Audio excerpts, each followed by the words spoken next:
This is how I know you're probably over-consuming. In today's episode of Under the Influence, we need to be brutally honest with ourselves, or else we'll blink and we'll have spent years in clothes we don't even like and have spent thousands of pounds on things we never needed. We'll be even more confused about our personal style, and the planet's gonna be worse off for it. Throughout today's video, I'll be sharing my telltale signs of overconsumers, but don't worry, if you feel called out, hopefully by the end of this video, you'll have some tips that help you make real change. I'm Em, and I'm extremely passionate about getting us all to think more critically when we engage with media online, especially when it comes to influencer culture. If you're interested in being de-influenced daily, you're more than welcome to join my free newsletter, Under the Influence, on Substack, or follow me on all the other platforms as Ordinary M. So how do I know that you're probably over-consuming?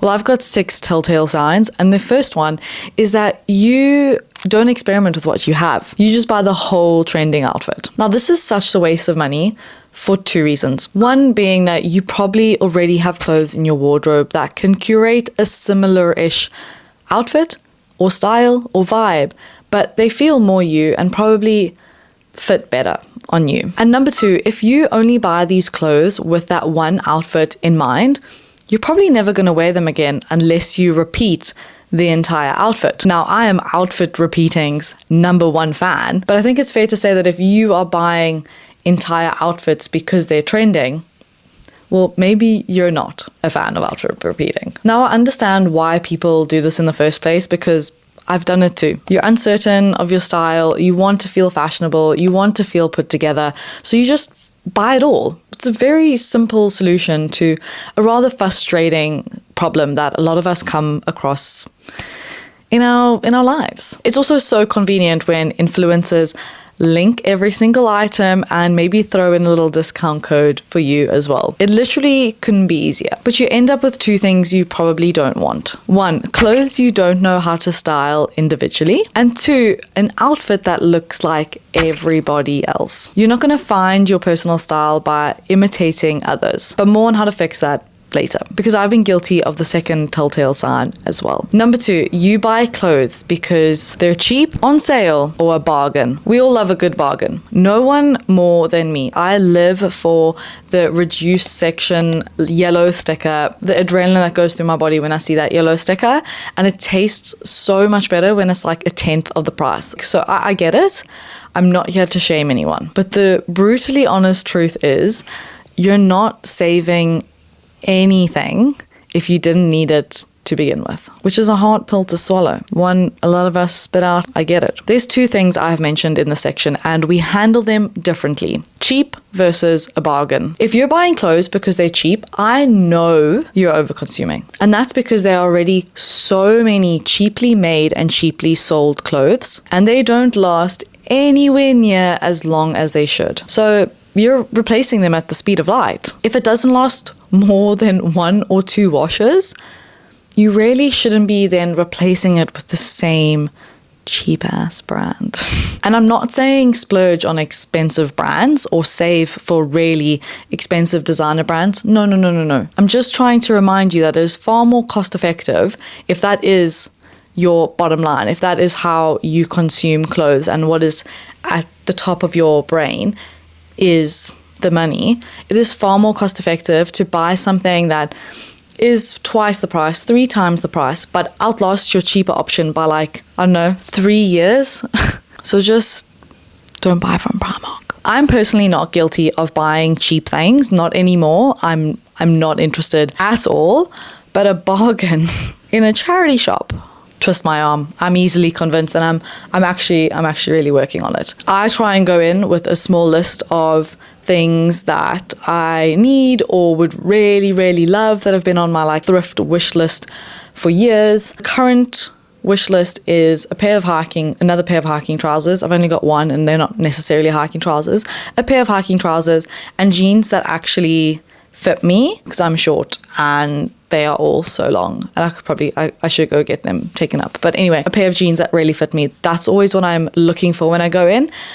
But if I really love something, then that's a different story. I also try and not look at the price. I try and make up my mind by myself before I turn that price tag over, and I'm like, oh, 4, that's That's really good. A really helpful way to think about it is, I go, if I wouldn't pay full price for this, do I really love it that much? Or am I just getting it because I'm riding the high of how cheap and what a bargain this is in this charity shop? Or this also goes for not being in a charity shop. That's my personal experience, because I don't buy firsthand and I'm never in a high street store.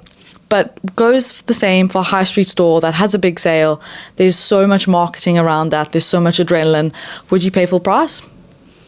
If not, you're probably not that obsessed with it. So keep walking. Now, if you're one of the girlies that felt called out by my cheap things comment, I have a feeling you might be guilty of my next point as well. Number 3, you throw away items without trying to repair them first. We don't repair anymore. Now, if you buy clothes that are really cheap, they're probably going to rip and ruin far more easily and are made of materials that aren't even easy to repair.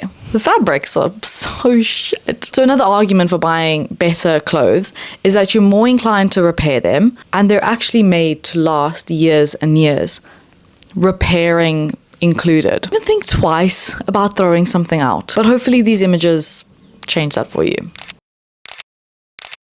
I really do want to make a full video on where our textile waste ends up, so if you don't want to miss that, subscribe. Number 4, if you are buying new for a once-off occasion instead of renting or borrowing, you're probably over-consuming, because there's a lot of events that we only go to once. And I get it, we all want to look good for our mate's wedding. We all want to look sexy for Halloween. But clothes are not single use. You're allowed to re-wear a dress over different years to different events. You're allowed to rent clothes, and more importantly, bring back borrowing. The fact that borrowing clothes from our friends isn't our first instinct when going away or to an event just shows how messed up our consumption habits are. Remember, overconsumption is buying more than we need or will ever be able to use, but also it's not using things for the amount of wears they're ready to give to us that they're made for. I also think this is kind of a gateway drug into overconsumption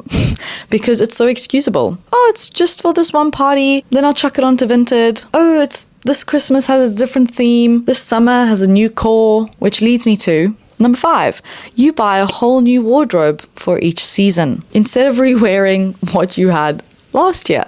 This is peak influencer culture. This is peak overconsumption. Unless your clothes no longer fit you, there is no reason for you to be buying an entire new wardrobe for summer, for winter, for spring, for autumn, for anything. I know this can sound crazy in this current online landscape, but clothes are meant to last for years. Coats last more than one season, so do boots, so do bikinis. I know that one is, you'd never guess it. Jeans, clothes, they don't only last a season, and I fear that if you have done this or are thinking about doing this, buying a whole new wardrobe for a season, you're under the influence. They've got you.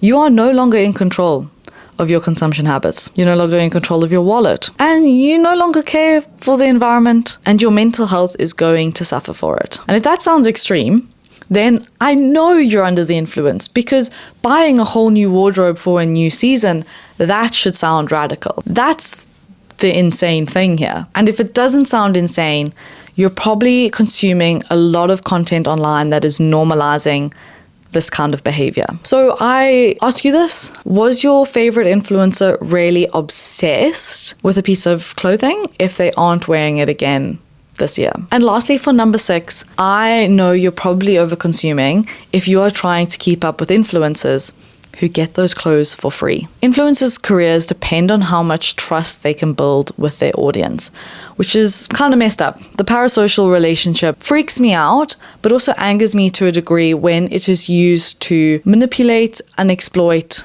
in order for the influencer to make some financial gains. I just don't think that's cool at all. I think influencers need to be held to a stricter standard when disclosing when stuff is gifted, free, sponsored, blah, blah, blah, blah, blah. Because otherwise it creates this really unrealistic idea of what normal consumption looks like, what a normal wardrobe looks like, what a normal shoe rotation looks like. If you're trying to keep up with them, I know you're over-consuming, because they're over-consuming. It is not normal for people to own that many clothes, shoes, or jewelry. And I'm not going to get into the use of the word normal because I know how defensive people can get over it. And maybe I'll do another video on that. But let me be clear.